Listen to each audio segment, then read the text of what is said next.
પંચમહાલમાં સ્થાનિક સ્વરાજ્યની ચૂંટણીનું કાઉન્ટડાઉન શરૂ થઈ ગયું છે। શહેરમાં મંગલિયાણા તાલુકાના પંચાયત બેઠકની પેટા ચૂંટણી માટે માહોલ જામ્યો હતો। મંગલિયાણા તાલુકા પંચાયત બેઠકની પેટા ચૂંટણી માટે રાજકીય પક્ષોના ઉમેદવારો દ્વારા ઉમેદવારી ફોર્મ ભરવામાં આવ્યા હતા। ભાજપ તેમજ અન્ય પક્ષના ઉમેદવારો દ્વારા 3 ઉમેદવારી ફોર્મ ભરાયા હતા। ભાજપમાંથી દેવેન્દ્ર વિજય પગીએ ઉમેદવારી ફોર્મ ભર્યું।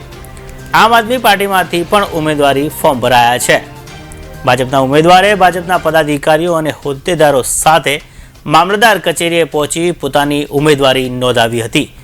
મંગલિયાણા બેઠકની પેટા ચૂંટણી માટે 10 જેટલા ઉમેદવારો પત્ર લઈ જવા હતા, તેમાંથી ઉમેદવારી ફોર્મ 3 ભરાયા છે।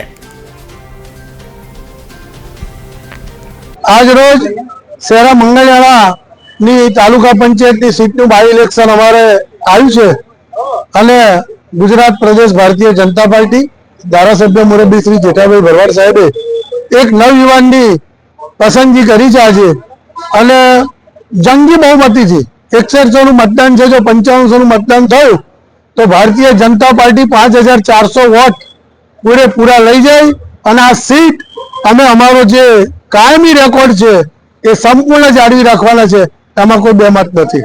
અને આજે આપ જોઈ શકો છો કે મોટી સંખ્યામાં ભારતીય જનતા પાર્ટીના ગામના સમર્થકો, આગેવાનો, વડીલો, માતાઓ, બહેનો ખૂબ મોટી સંખ્યામાં ઉપસ્થિત રહી અને આજે અમે ફોર્મ ભરવા માટે પધાર્યા છીએ।